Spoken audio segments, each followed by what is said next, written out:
This is a CBS News special report. I'm Norah O'Donnell in Washington, and we are coming on the air with breaking news as the FBI and Secret Service are set to give an update on the investigation into the apparent assassination attempt of former President Donald Trump. The FBI has said Trump was the target of what appears to have been a planned assassination at his West Palm Beach, Florida golf club. Now, that suspect, Ryan Routh, appeared in federal court today where he was charged with possession of a firearm by a convicted felon and possession of a firearm with an obliterated serial number. So more charges are possible. Court documents also revealing today that Routh was camped outside of the golf course for nearly 12 hours, lying in wait before he was spotted by the Secret Service. Now, it does not appear that the suspect fired any shots at the former president and that the only gunfire came from the Secret Service. Let's listen now to Sheriff Rick Bradshaw of the Palm Beach County Sheriff's Office. Which is the U.S. Attorney, FBI, Secret Service. We're going to give you everything that we have. We're going to give you the latest updates. They're going to tell you what's going on with the investigation, everything. And then we're going to do a limited amount of questions. So make them good, all right? Don't get into what if and all this. Get legitimate questions. We got it? Yes, sir. Okay, everybody ready? Yes, sir. Okay. We're here today to give an update on the investigation in regards to the incident at Trump International. With me is the U.S. Attorney, the FBI, and the Secret Service. Just to give you a little information, as you well know, the road down there on Summit is still blocked off. It will be blocked off probably for the remainder of today and probably a good portion of tomorrow, until some of the investigative things need to be done and finished. But we're accommodating people in and out, getting them to the library, getting them to the post office, so the public is not going to be that far inconvenienced. The security level at Mar-a-Lago is the highest it can possibly be now.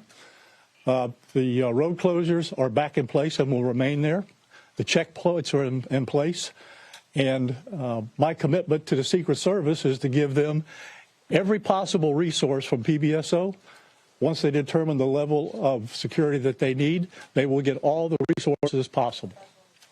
So having said that, I'll let you talk to the U.S. Attorney. Thank you, Sheriff.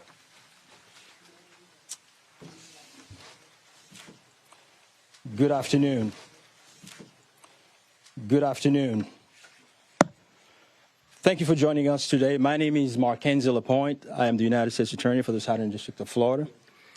I want to start by expressing my deep gratitude to Sheriff Rick Bradshaw of Palm Beach County Sheriff's Office for hosting today's press conference and for his department's assistance with this matter. I'm truly grateful for your leadership, sir.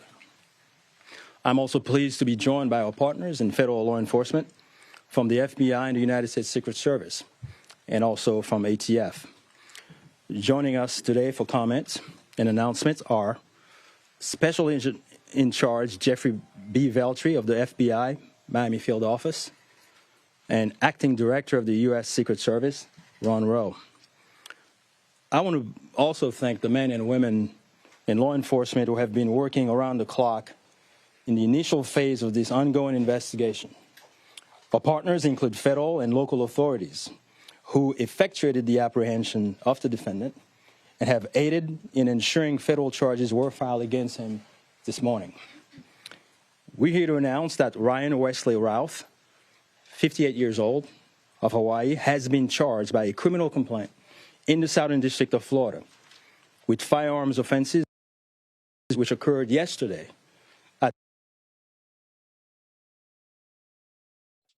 with possession of a firearm by a convicted felon and possession and receipt of a firearm with an obliterated serial number. He had his initial appearance today before Magistrate Judge Ryan McCabe in the federal courthouse in West Palm Beach. According to the allegations in the complaint, a U.S. Secret Service agent walking the golf course perimeter saw what appeared to be a rifle poking out of the tree line. After the agent fired a service weapon in the direction of the rifle, a witness saw a man later identified as Routh fleeing the area in the tree line. Routh was later apprehended by officers from the Martin County Sheriff's Office in coordination with the Palm Beach County Sheriff's Office. The complaint alleges that in the area of the tree line from which Routh fled, agents found a digital camera, a backpack, a loaded SKS-style rifle with a scope, and a black plastic bag containing food. The serial number on the rifle was obliterated. According to the complaint, Routh was convicted of felonies in North Carolina in December 2002 and March 2010, and therefore was prohibited from possessing a firearm. The FBI is leading this investigation, this ongoing investigation. As the Attorney General stated earlier today, the FBI is continuing its investigation of this incident as an assassination attempt upon the former president.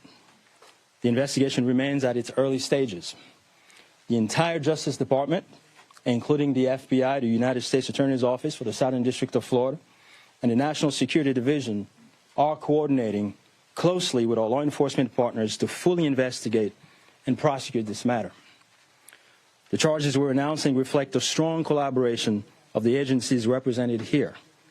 The U.S. Attorney's Office, the Department of Justice, would be unable to carry forth our mission without the invaluable assistance of our federal, state, and local law enforcement partners. I would like to thank the Bureau of Alcohol, Tobacco, Firearms, and Explosives, and we have Chris Robinson here, Special Agent in Charge, and your Secret Service for the invaluable assistance they are providing, they have been providing. I would also like to recognize the Palm Beach County and Martin County Sheriff's Offices for apprehending the defendant. Again, without the local authorities to assist in those things, it would be literally impossible to accomplish the things we're able to accomplish on the federal side. I want to personally express my gratitude to the attorneys with the U.S. Attorney's Office for the Southern District of Florida and the Counterterrorism Section of the Justice Department's National Security Division for their nonstop work over the last 24 to 30 hours. Together, we will continue to work tirelessly to ensure accountability and the pursuit of justice. At this time, I will invite FBI's Special Agent in Charge, Jeff Veltri, to the podium. After Special Agent in Charge Veltri completes his remarks, Acting Director of the U.S. Secret Service, Ryan Routh, will provide remarks before we open the floor for a few questions. On our end, given that this is a pending matter before the court and the investigation is ongoing, all comments will be limited. Thank you very much. Jeff.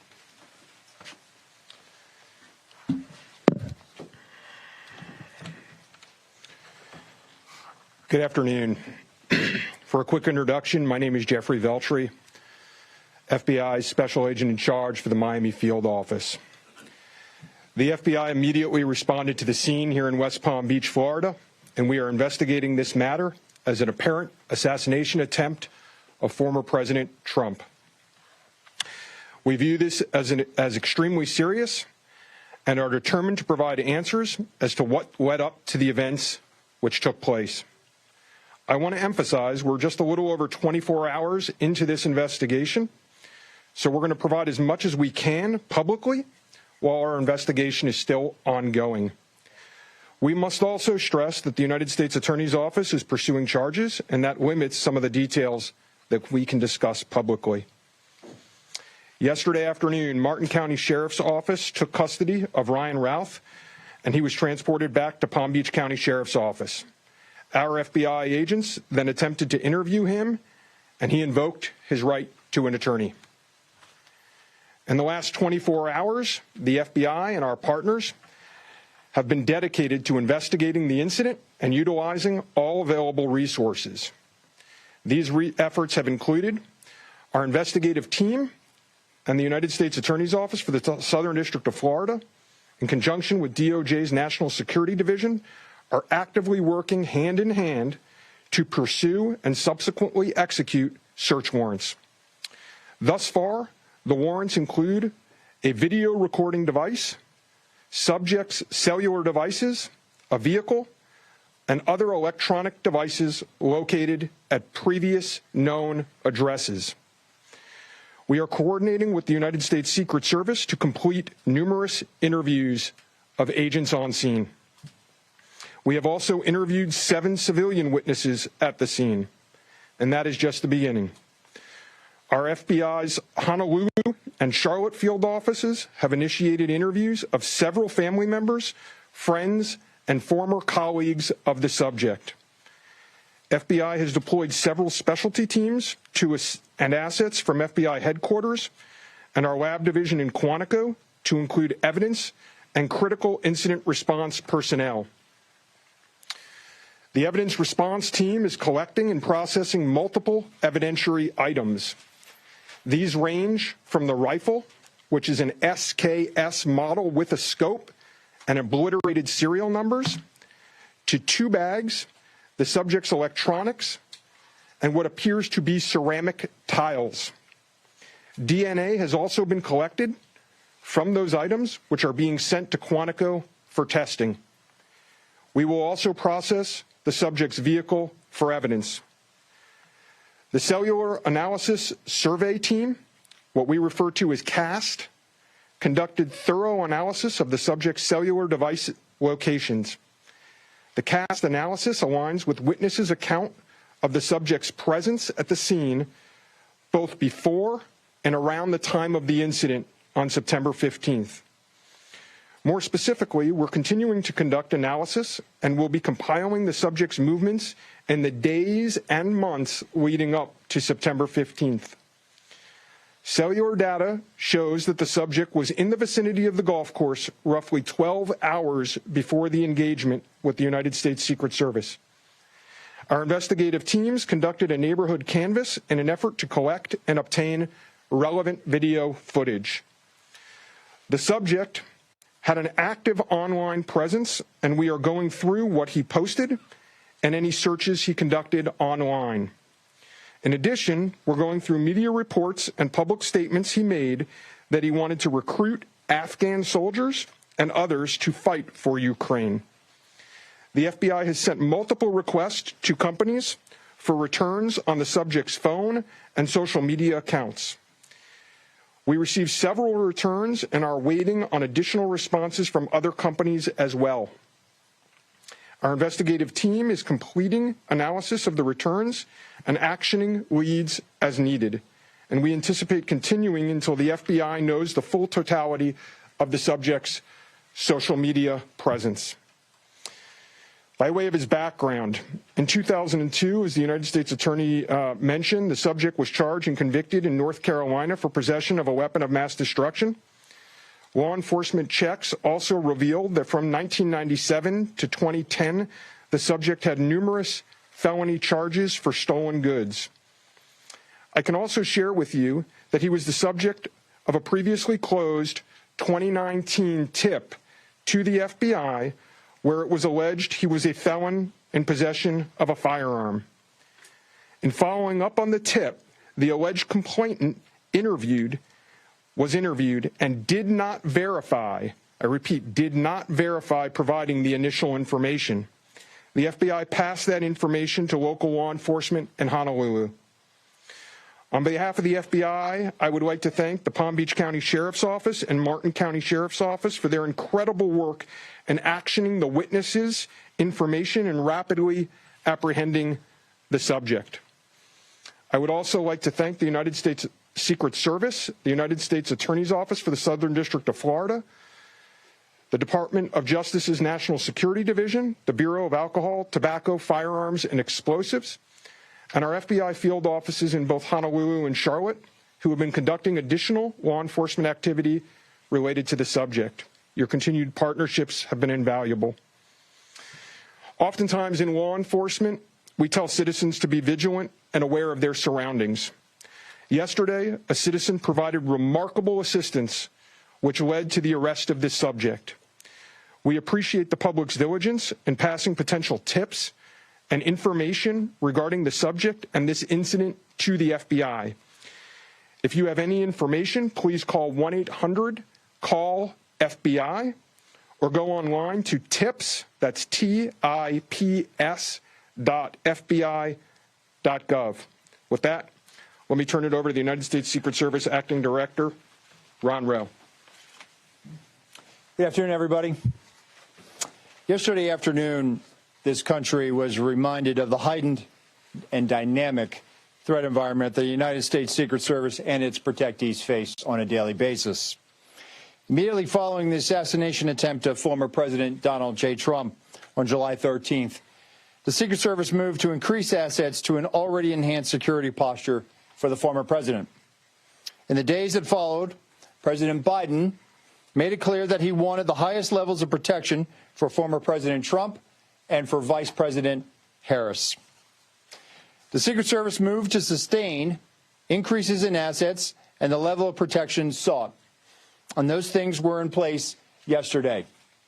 At approximately 1:30 p.m., former President Trump was playing golf during an off-the-record movement to the Trump International Golf Course.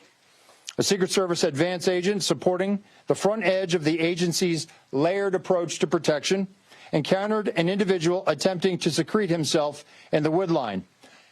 This happened, the alleged gunman was on the public side of the fence near the 6th green. A layered approach of security is integral to the Secret Service's protective methodologies, and it's also the key to our success. As former President Trump was moving through the 5th fairway across the course and out of sight of the 6th green, the agent, who was visually sweeping the area of the 6th green, saw the subject armed with what he perceived to be a rifle and immediately discharged his firearm. The subject, who did not have line of sight to the former president, fled the scene. He did not fire or get off any shots at our agent. With reports of gunfire, the former president's close protection detail immediately evacuated the president to a safe location. The protective methodologies of the Secret Service were effective yesterday. The former president's protective apparatus allowed for the early identification of the threat and led to a safe evacuation. The increased assets directed by President Biden were in place yesterday. These included the counter-sniper team elements, counter-surveillance counter-surveillance agents on the exterior, counter-assault teams partnered with local tactical assets from the Palm Beach County Sheriff's Office, and counter-unmanned aerial system elements. All of these entities were present yesterday. And while all of these assets were in place, as I've said publicly, we must satisfy the basic requirements of the Secret Service's protective methodologies. In partnership with local law enforcement, we did just that. And the agents' hypervigilance and the detailed swift action was textbook. And I commend them and our partners for an exemplary response in keeping former President Trump safe. And I will tell you, having served in local law enforcement in Palm Beach County, I can state that I am tremendously impressed and appreciative for all of the efforts of the Palm Beach County Sheriff's Office and Sheriff Schneider with the Martin County Sheriff's Office. But what was critical to this was the quick reaction, the response, the hypervigilance of the men and women of the United States Secret Service, who since July 13th have been rising to meet an unprecedented and hyper-dynamic threat environment. And they are rising to this moment, and I could not be more proud of them and the way they have executed, not only yesterday, but what they're doing today and what they are doing tomorrow and what they will always do, because it is their duty. Thank you. Okay. All right. Well, go slow here, folks. All right. Don't everybody do it at once. Ask who you want to answer the question, and then give the question. I have a question for you, Director. Is there any evidence to suggest that the suspect knew that Donald Trump would be on the golf course at that time? And was the golf course searched thoroughly before the former president's arrival? So at this time, it was an off-the-record movement, meaning it was not on the former president's official schedule. And what I go back to is the layered approach. The elements and the methodologies of the Secret Service. There was a front element. It did its job in sweeping ahead of the president. That's what identified this individual who was in that wood line. And the swift action of that agent doing his job, pushing out ahead, sweeping while the president was behind him several hundred yards and several holes away, out of sight from the gunman, did his job. And that was what alerted the detail, and the swift action is what triggered that. First question, was there any evidence to suggest that the suspect knew that Donald Trump was going to be on that golf course at that time? Based on what I know now, and it's an active investigation, I don't have any information on that. Well, Terry Parker. How many times did your agents go around the perimeter and scope out the golf course during the 12 hours that this guy was holed up in the shrubbery? So this was an off-the-record movement. It wasn't a site that was on his scheduled. It wasn't part of his schedule. So there was no posting up of it because he wasn't supposed to have gone there in the first place. Garrett Haig. Have you briefed former President Trump on your findings so far, and has his campaign asked for any changes in his security going forward after yesterday? So, sorry. So I've had a conversation with the former president. We've explained and we've worked with the campaign. The president is aware that he has highest levels of protection that the Secret Service is providing him.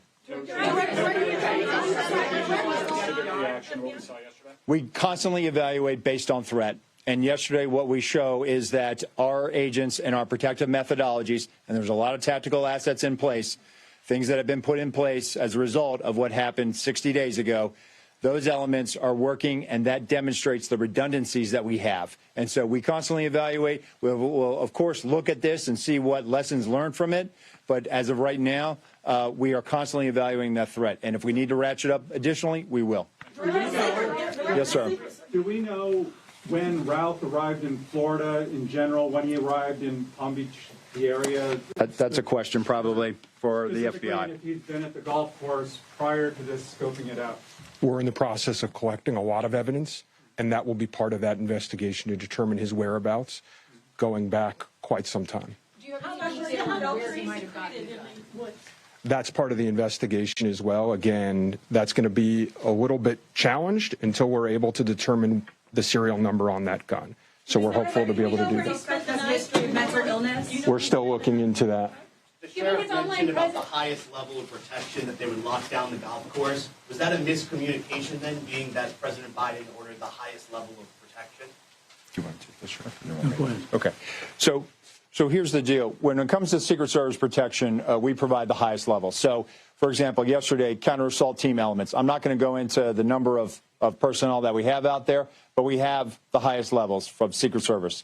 When we work with the Palm Beach County Sheriff's Office, like, for example, yesterday, during that emergency action, we had their local tactical team assets partner with our local tactical team assets.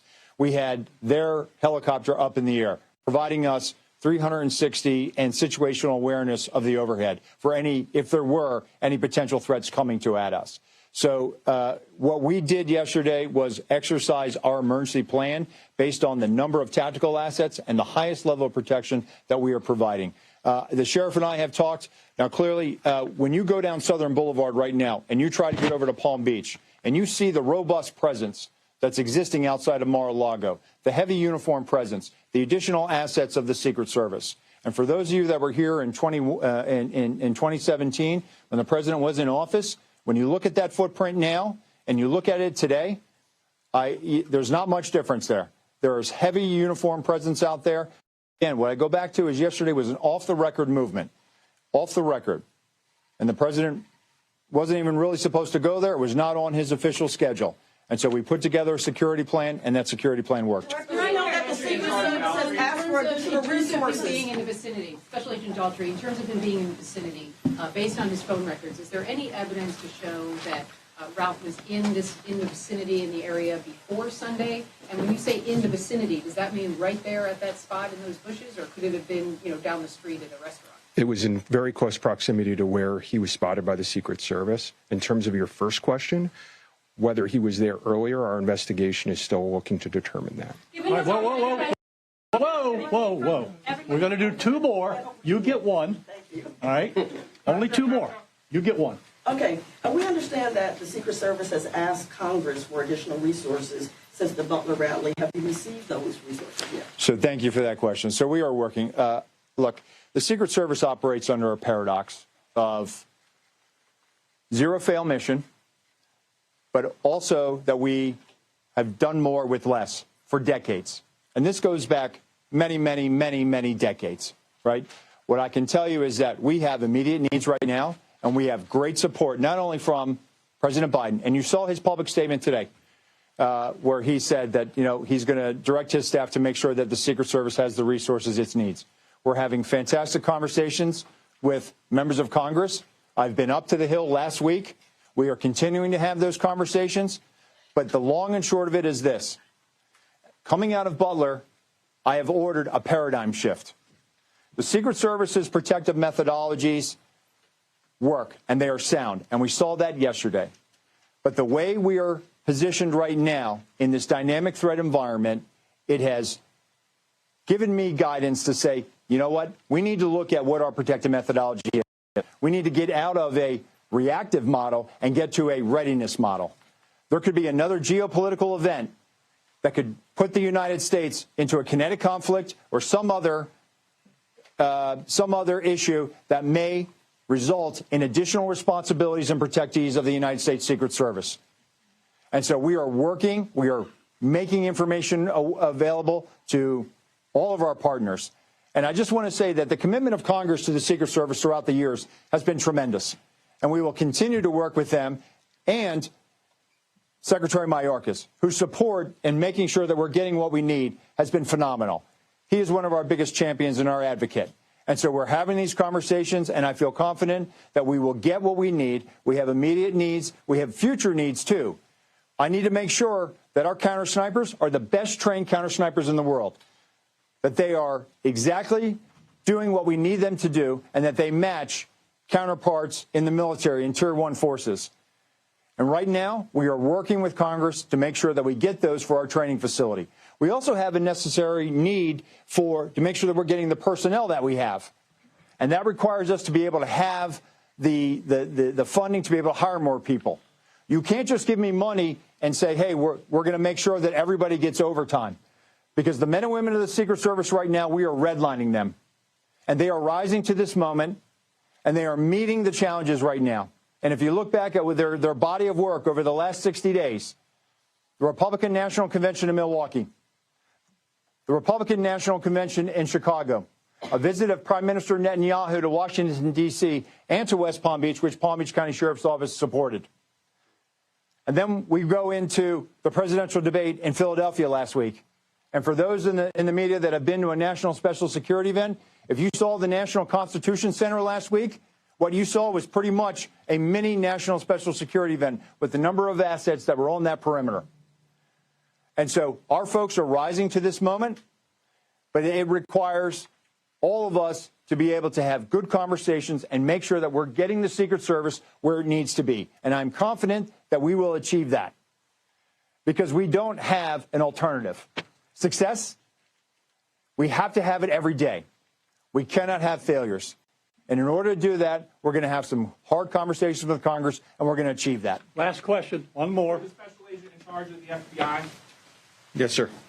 did he act alone? Did he have some kind of help? At this point, we're still exploring that, investigating that. Our investigation will determine that. We do not have information that he's been acting with anyone else at present. Do we know how long he's been in Florida when he arrived? Oh, you snuck one in there.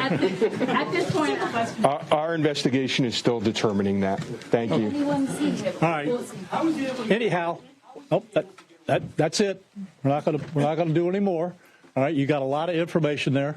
The last thing I will tell you is, like the director of the Secret Service says, the president called me last night, President Trump. He thanked me for everything that we did along with the Secret Service. He knows we work great together, and he feels safe. That's important because he is. And what we did yesterday proves that the system can work because the suspect didn't even get close to getting a round off, and we apprehended him and brought him to justice. So we're very, very proud of that. Thank you, folks, for being here. I appreciate it. An important update today from local law enforcement, the FBI and the U.S. Secret Service. And I think some of the headlines that we just learned is that the suspect didn't even get close, according to the Palm Beach sheriff. According to the Secret Service director, the suspect did not have a line of sight to former President Trump. They have increased assets. They have been in place since that first assassination attempt. And the Secret Service director commending the agents that were on the ground for doing an excellent job. The Secret Service director, acting Secret Service director, praising the agents' hyper-vigilance and noting that they are in an unprecedented and hyper-dynamic environment. Also, that he has ordered a paradigm shift, that they will no longer be reactive. They have to be ready because of the kinetic environment that may come, that it exists now and may come in the future. Lots of new information to dig through, and our CBS News national correspondent, Manuel Bojorquez, is at the federal courthouse in West Palm Beach, where the suspect was arraigned earlier today on these 2 federal gun charges. And Manny, we learned some interesting new details today. First, that cellular data about where this suspect at least has been in the last 24 hours and was apparently hiding out on that golf course, right? That's right. This is according to the criminal complaint that was attached to those 2 federal gun charges that were announced here at the federal courthouse today. This is according to prosecutors, where they say that cell phone data indicates that the suspect may have been in the area there around the tree line, around that fence, for nearly 12 hours, essentially lying in wait. They have not been able to answer at this point whether he knew the president would be playing golf there on Sunday. As we've heard repeated over and over, this was a last-minute, off-the-record movement for the president. What we did not hear in the court hearing today was any reference to former President Trump, to the golf club, or to the words assassination attempt. All indications are at this point that, at least on the legal side, that these 2 federal charges are a starting point, a way to get him into jail and to keep him there as investigators continue to work up their case. And eventually they will hand down a superseding indictment, and that could contain additional charges about this alleged plot that they think he was trying to hatch up. I want to make a note about his demeanor, and it goes to what the sheriff of Martin County, just north of us here in West Palm Beach, where he was arrested, said yesterday that it struck him how emotionless the suspect was when he was apprehended. They released some video of him being apprehended yesterday. In the courtroom today, he appeared relaxed and calm, and at one point, he was even smiling in conversations that he was having with the court-appointed public defender. Norah? Manny Bojorquez, yes, and we are showing this new video that has just come in of that moment of arrest of the 58-year-old suspect who was armed with an AK-47 style rifle. We've also learned that Secret Service found a camera, a backpack, a rifle, a scope, and food supplies in the area of this apparent assassination attempt. The question we heard asked several times, well, how did the suspect know that Donald Trump was going to be there on that golf course? Now, you heard the Secret Service director saying, well, it was a off-the-record movement. But according to our team that follows the Trump campaign, it is well known that Donald Trump golfs on days that he is off the campaign trail. So it really would only take someone to just assume that he would show up at one of his golf courses. This is something, as one person put it to me, it's one of the most consistent things that Donald Trump does is show up at a golf course, particularly one of his own. Let's bring in CBS News Chief Election and Campaign Correspondent Robert Costa. He is at the scene of the Trump International Golf Club in West Palm Beach. And Robert, I know you have been speaking with people inside the Trump team, but I think one of the interesting things is Donald Trump telling law enforcement, thank you, he feels safe. At the same time, he is blaming his opponent for what he calls the increased heated rhetoric. Is he coming out and saying that they're to blame for this? Good to be with you, Norah. He is former President Trump on social media and in private, I'm told, by some of his confidants, is expressing outrage toward President Biden and toward Vice President Harris, his opponent in the 2024 presidential election. And while what behind me is Trump International Golf Club in West Palm Beach is a crime scene right now, when we just heard from the officials, it's a retreat for former President Trump personally, as you noted. It's a place he goes to all the time when he comes down to Marjorie Merriweather Post's former house. Mar-a-Lago, now his home in club on the ocean just a few miles away. But this is also a political moment for the former president, and it comes at a very contentious moment for the country. Former President Trump is angry behind the scenes. He believes Democrats, especially President Biden and Vice President Harris, are creating an atmosphere of unrest around his candidacy. Now, Democrats, including some of the top ones in the country I've spoken to, disagree with former President Trump's assessment. They say former President Trump and his rhetoric should be curtailed at times from making some kind of extreme statements as they see it. So you have a very pitch moment where both sides in this presidential race are acrimonious, even though on the surface, President Biden has said he has tried to reach out to former President Trump. And you have Vice President Harris saying on social media and in his statement, there's no place for violence in America. So while all the players here at some level are trying to move forward peacefully, there's a lot of anger, frustration, and no real comedy in terms of understanding or peace between the sides, at least politically speaking.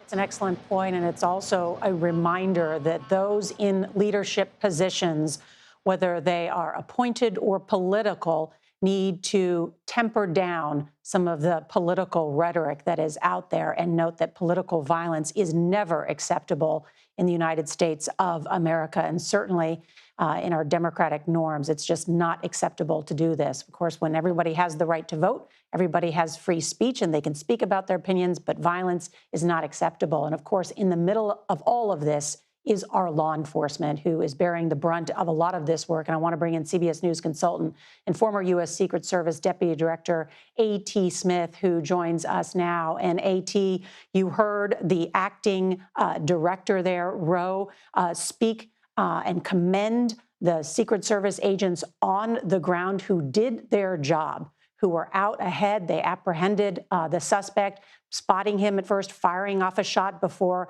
that suspect was never in the line of sight of the president. What else did you make from what we learned today? Well, I think that, as the acting director said, they did a phenomenal job in doing what they were supposed to do. An off-the-record movement actually plays to the benefit of the Secret Service because no one knows you're coming. It's not a public venue that has been announced where there's crowds and that sort of thing. And the way that generally operates, whether it is a former president or the sitting president, is that once you are at that location, you secure that location. And there not only should be this bubble created that moves 3 to 5 holes at a time along with him, but you also have perimeter security as well. And that is where the specialty teams come into play, particularly the counter surveillance units. Usually they're paired with local law enforcement. So you would have a Secret Service agent and maybe a deputy sheriff, and they would be on that outer perimeter. And so those are the folks that, are out and sort of the first eyes, if you will, to a certain degree. But certainly that advance agent who fired on this individual with his pistol, the working shift that I'm sure surrounded the former president and moved him. Obviously, we don't have any video of that like we did in Butler, but they all did an outstanding job. They did exactly what they were trained to do and what they train to do day in and day out. I do have to ask you, AT, because I was listening to Fox News earlier, and one of the people suggested that the Secret Service is not doing its job. What we just heard laid out from law enforcement seems to suggest that they were doing their job. They were securing the perimeter. They fired off a shot before the suspect was even in a direct line of the president. Is it possible to fully secure a golf course that is usually between 6 and 7 miles long and the perimeter? What do you make of some of this criticism that exists out there among some conservatives? Well, if there's any place that could be completely shut down and completely secure, it would be that golf course. But that golf course or any of the others around the country, they are in business. Obviously, they're open to the public, or they're private clubs that have members. And so it's very, very hard to create a completely secure environment like they're probably talking about. I think instead what you end up with is what we have seen that they did. That is to create a bubble around the former president, move as he moves, do as much as they can to make sure there is no one ahead of him that would create a problem. And obviously that was the case yesterday, but they engaged that problem. And obviously now that individual's in jail. So I think it's a very hard thing to describe. It's not like a venue that's inside like a stadium or an auditorium where you can really control everything. This is a little different. And again, we'll have to see where the counter surveillance program was in terms of those outer roads and so forth. And there may yet be some criticism that is warranted, but that's what the FBI will uncover in their investigation, and then we'll see where that goes. A.T. Smith, formerly with the Secret Service, always excellent, and really appreciate your perspective as well. And as was noted, there has now been a special supplemental essentially asked from Congress to increase spending on the Secret Service in these coming weeks out of concern that they need more agents. They're already redlining many of these Secret Service agents, given the sort of dynamic environment that exists right now and a number of the security concerns, not only for protecting the President of the United States, the former president, but other of those who warrant and get this type of protection from our Secret Service. Our coverage will continue on CBS News 24/7, your local news, and then we're going to have full coverage tonight on the CBS Evening News. This has been a CBS News special report. I'm Norah O'Donnell in Washington.